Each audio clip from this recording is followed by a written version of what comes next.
Panhandle Adventure Trail, Day 2.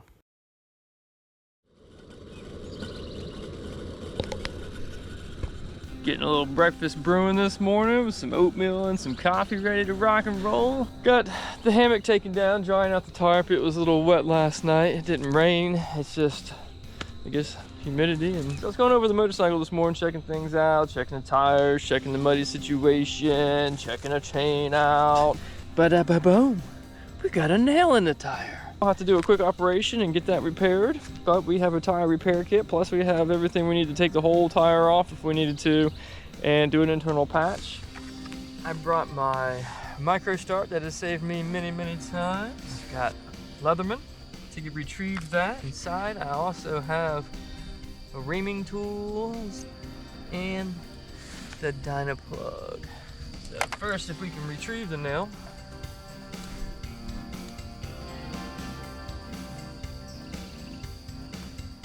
a little soap, some of that camp suds. So there's a bubble that's developed. So there is a little bit of air leaking out of there. Start with our reamer, and then we're gonna put this patch in. So the way that works is you're gonna stick that on the tip of your hand tool, close that off, find your hole. Easy as that. And then stick on your patch.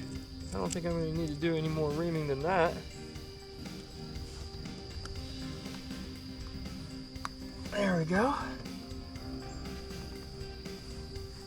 And there's your patch. I'll just take our knife, cut that. We are good to go now. And run the micro start.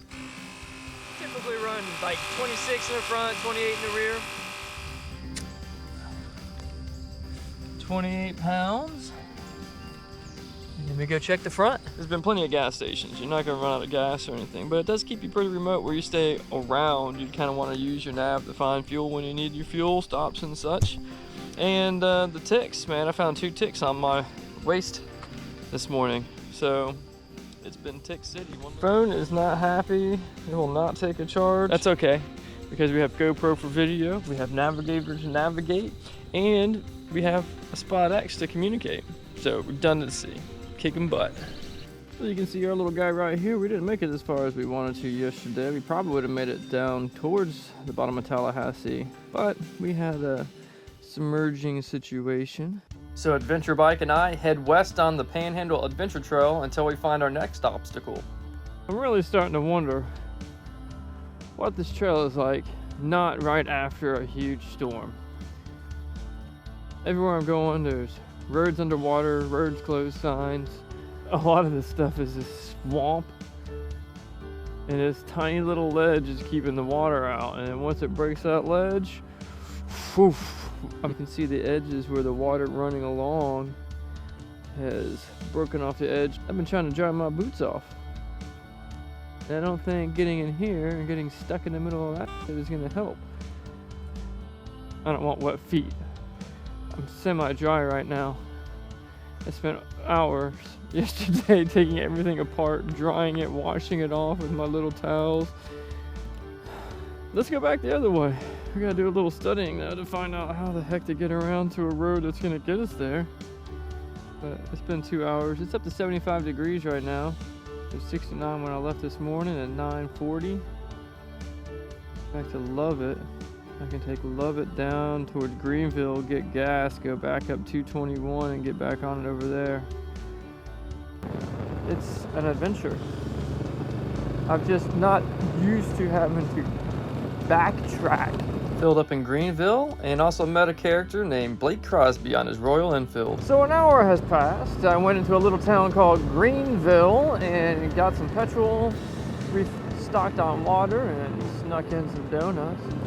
Bypassed that Bailey Road with a nice detour down 140, and then shot up 221 to this spot where the entrance was already covered with water, and I have a feeling we're probably gonna have the same kind of issue.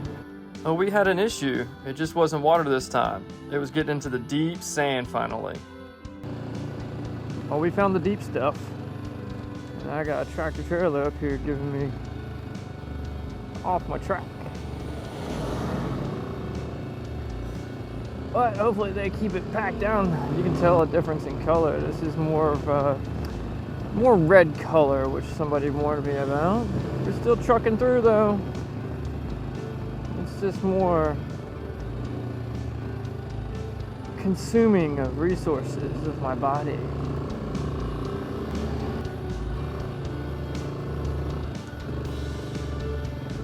Maybe if we stay on this side, that's where it put me. 300 miles on this trip, 20 of it getting to the start, about 25 backtracking. Well, actually a little bit more than 25, more like 35 backtracking.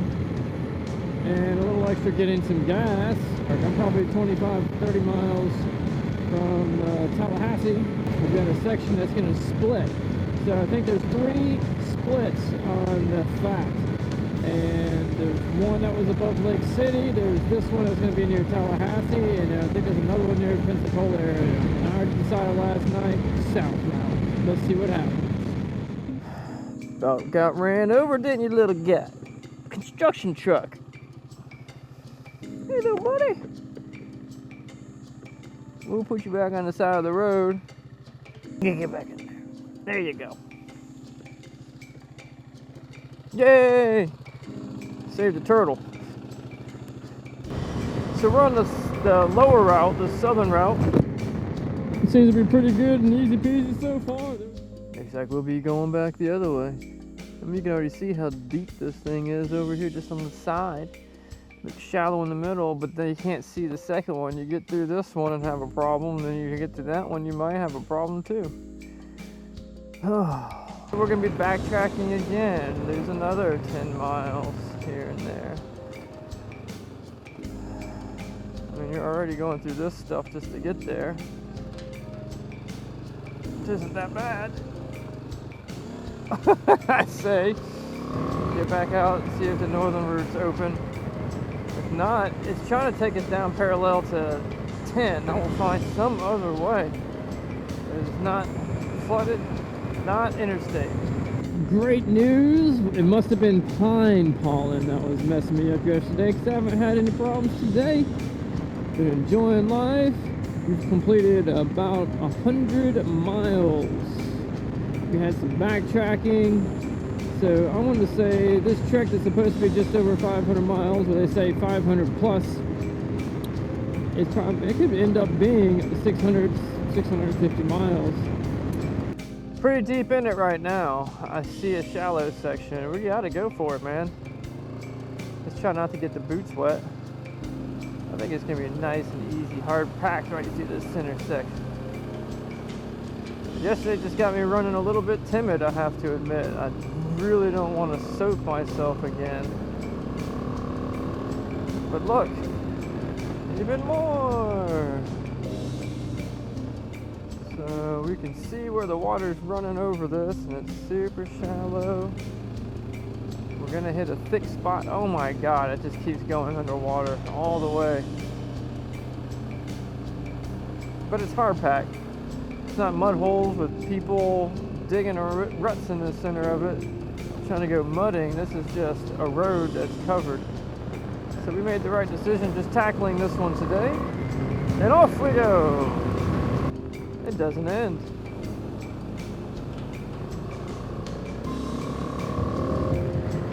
It just doesn't end. It's so wet. It's so wet.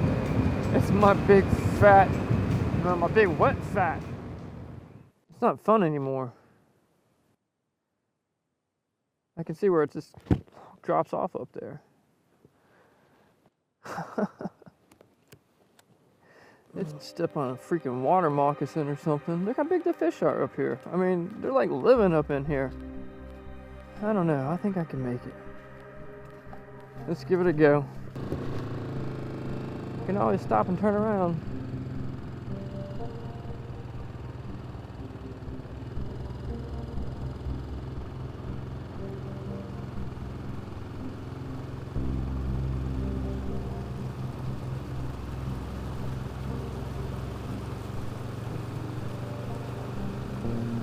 All right.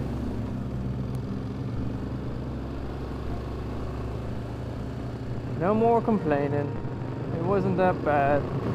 Even the roads are underwater. I just saw a fish swim from here to there. Did you see that? I mean, there's fish in the middle of the freaking road again.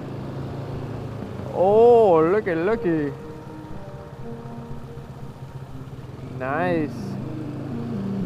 If there wasn't a car behind me coming up, this would be a nice little picture opportunity.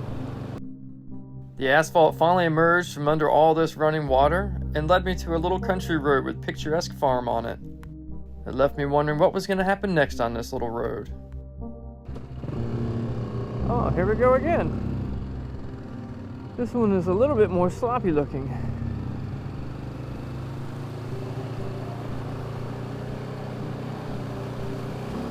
Oh yeah, look, it's an ATV route during daylight hours only per Jefferson County. Nice, an ATV route. Guaranteed there'll be some water up here. Coming up to the next split, we're gonna take the southern route, and then we'll see what happens with that. This is supposed to take us down to 98. Oh my God. Oh my God. I was looking at this and it's like, this is gonna be amazing. I got a rope swing, crystal clear water. I can see the bottom. But then you smell it? It smells horrible. Where's this water coming from? I thought I might take a bath, but it smells like gas, like natural gas or something. But I don't want to smell like that the rest of the day. No washing my underwear in that either. Who knows what kind of rash you get from that. That smell is just rancid. Let's get out of here. Coastal Highway, dead ahead. I was dumped out on the 98 at a little gas station where I filled up and took my trip total to 7318. I just crossed 400 miles and I am in Crawfordville. Looks like I'll be in a little bit of an urban environment. So it appears that when you take the splits, one is for trail and one is for gas. I might have missed the eclipse blocking the sun out last week, but I'm not missing this. We've got a controlled burn going on, and evidently it's safe to go through because I passed about 8 forest rangers and firefighters. I'm coming back up to where the intersection of the trail split comes back together. Take a left, take us down to the coast. We can get out of the fire and into the water. That was a pretty cool little experience. You don't see that every day. This one looks fun. P.H.A.T's Hell. Ooh, Crooked River. Still haven't seen any rivers that are enticing to get in and wash my clothes and bathe my body. I usually rely on that in other trips. Let's continue on to P.H.A.T's Hell. Hoorah. Well, water. It's not exactly the Gulf. We're in a inlet here. Terabel. We briefly tapped the Gulf of Mexico and then headed deeper into P.H.A.T's Hell for more action. Just got out of the town of Terabel. It's time for breaks. We're gonna get the MRE little peanut butter jelly on there. I'm gonna do a little fishing, changing my gear up a little bit and add some goggles because down here there's just constant, I don't know, man. My glasses are smoked. It's the first place I've seen an open place to throw a cast out. Check this little area out and see if we can catch something while you enjoy peanut butter and jelly. A little break for the knees. Somebody else is already out there because he dropped a boat and is headed upriver somewhere.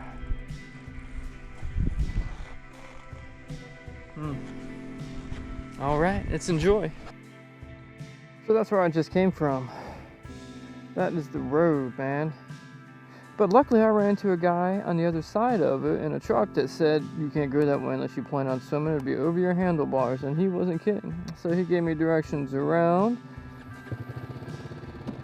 I charged my Cena while I went around. And now I'm looking for another campsite. It's 5:30, might pack in a little early today. I think there'd be some possibilities here that aren't super mosquito infested. That's one problem I just ran into at another camping spot I found. It was just super covered with bugs.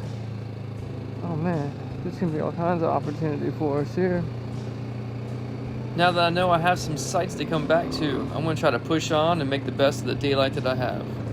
Holy crap, I just about ran over a water moccasin. I was coming down to check one of these riverside sites. It's completely underwater, it's gone. So I turn around and I take off and boom! This guy jumps up into the freaking air and snakes. Good omen, but I don't want to sleep with him. Scary moment. I almost went in here. And you know how? Here's why. Come scooting on across this bridge and it's metal and you can see I locked up the rear halfway across this thing, leaving black marks trying to stop. It's a super slippery metal platform. Everywhere I'm going, I'm getting shut down, man. I'm gonna have to reassess. I can either go back to that one campsite I found. Man, it's gonna be so mosquito infested. Or I can try to keep pushing on. Here's another road, might go somewhere. We'll try it though. I tried to keep pushing on again, but it didn't work. Well, this isn't bad for a campsite. Wait. Well, that's camp. Little buggy, but it's got a nice view. Flooded river next to us that has waterlogged me in. I'm literally waterlocked. I can't go that way and take a left. I can't go up that way and take a left. I haven't gone all the way back that way because that's the opposite way that goes to the coast. So at this point, I passed up one amazing campsite, then I passed up another campsite that was like its own little island, and I went to another campsite and then there's a big water moccasin hanging out. So I was like, we'll go back and just regroup at this campsite here. That it's the only place I can go. I don't want to keep going back and forth. I went up 4 different roads. There's like 6 because there's a bridge right here, and they all just spider out from this bridge. It's a focal point of the whole state forest here. So we're gonna camp right here. It ain't that bad.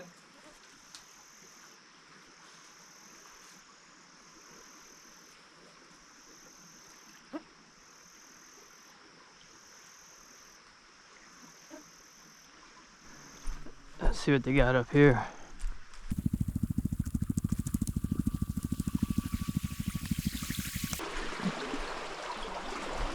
Wow, I think the river's supposed to fit in between these trees usually. Whew. Well, I guess I got what I wanted. There's some definite solitude out here. Besides the frogs, and the crickets, and the whippoorwills. I haven't seen anybody since that guy that told me the road was covered by the river that we saw earlier. And I don't think anybody's coming tonight. This place is flooded out. But I found a way out. There's a map. It helps. Went down 3 or 4 different roads, kept getting blocked by water. So tomorrow I got a way to shoot far east, then far north, and pick up on the trail not too far away. We just gotta get rid of this deep, deep water.